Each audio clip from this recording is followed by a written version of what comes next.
So our special guest today is Melbourne Stars and West Australia cricket young quick Lance Morris. Lance, welcome to the show, mate. Thank you very much. Thanks for having me on. Melbourne, mate, what's it like at this time of year? Second year here, what's it like?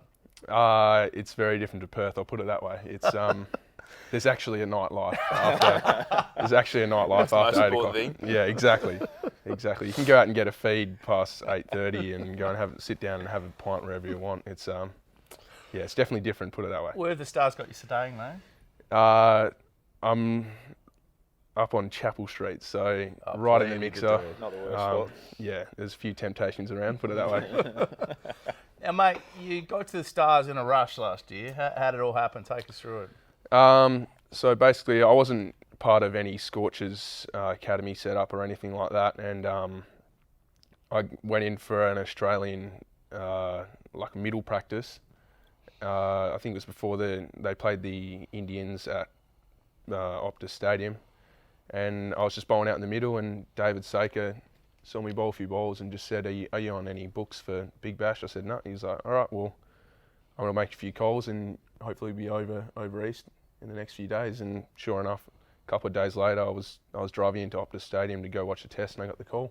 It's pretty exciting how that sort of comes about, isn't it? And just by going out there and bowling a few balls, you didn't have to. Exactly, yeah. And within 2 days, I was flying out to Melbourne. Had to chuck everything in a suitcase and head over. So it was pretty exciting times. You haven't had your shot yet, but obviously with the English bloke Brown going down, Dale Steyn leaving, you left with a Pakistani come Tasmania still standing in your spot. But we sort of hope you're going to get your chance a little bit later. What are the coaches saying to you?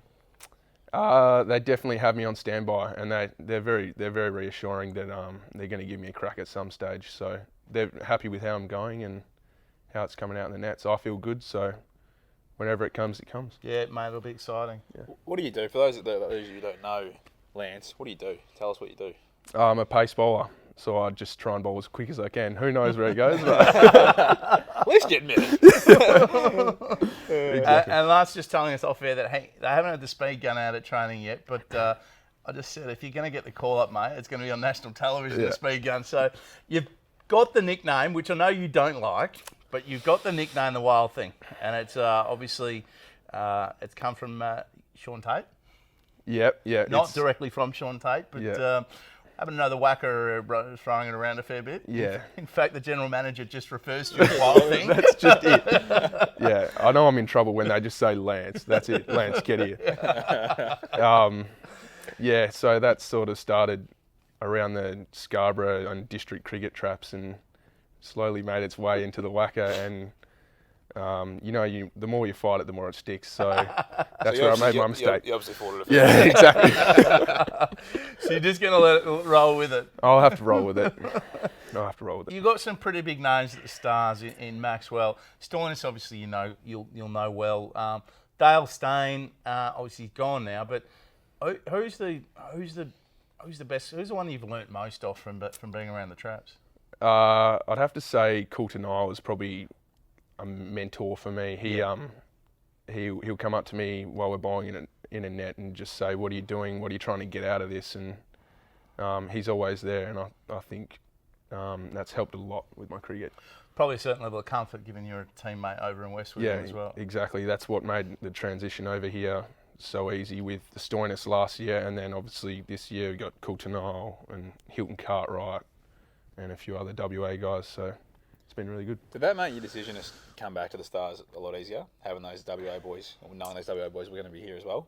Definitely, 100%. Just having guys around the hotel that I can go and grab a coffee with at any time, and the fact that we have such a strong group, like a very close group at the Wacker, and just having these guys over here is just like a little family. So it's pretty cool. Where do you see your future lying in cricket, mate? Is it white ball? Is it red ball? I mean, what's the ideal scenario for you? Preferably a bit of everything. Yeah. I definitely find myself, I love white ball, but then by the end of a white ball tournament, I'll be like, I can't wait to bowl with a red ball again. And vice versa. I just love all types of cricket. So, and the different challenges that white ball brings, I love as well, like having to work on your change-ups and stuff like that. And then obviously red ball, just trying to bowl line and length and just outclass your opponent. So how many change-ups you got, mate? You obviously you're over in West Australia with the king of the change-ups in AJ. How many have you got? I haven't quite got a knuckleball going yet. There's a couple in the works. I've probably got 2 or 3 slower balls, but that's all you really need is just being able to hit a good length and nail a Yorker, and then just the odd change-up, and you're pretty much good to go. Yeah. No, look, it's good to hear, for a young bloke like yourself, playing in the glitz and glamour of the Big Bash. It's good to hear you still say that red ball is still alluring, because it can be quite easy. We've spoken to that many younger blokes who do get really, I guess, torn by it. As I said, the glitz and glamour of what the Big Bash brings, and they sort of don't relish the chance to play a lot of red ball cricket when you can make the quick bucks and you can be on a global stage pretty quickly.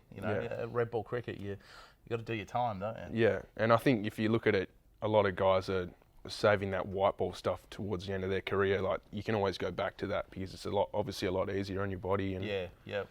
You're pretty fit and strong at the moment. No issues. Yeah, I'm 100%. Probably the best I've ever been, to be honest. Oh, it's good. Throwing yourself down at that pace, it takes its toll on your body, doesn't it? You've had a few injury issues over your short career. Yeah, I've had a few stress fractures in the past, but I've done a lot of technical stuff with the WA guys, and I feel like I've got a pretty safe action now that I can trust, and I'm getting it through well. So that's good to hear. How's Dave Hussey been as a coach? More laid back. I can't even. He's so laid back. He's more chilled out than the players, honestly. He's so just whatever happens. Have fun. His big thing is like express yourself. Like, just go out there and entertain, really. And he just wants to take all the outside noise and take it off your shoulders and just have fun. So we've got to ask you, as we go to air last night, big win by the Stars, hat trick. In fact, 2 hat tricks in a day. Yeah, Big unheard Bash. Harris Ralph, you said off air he's pidgin English. What's he like as a bloke?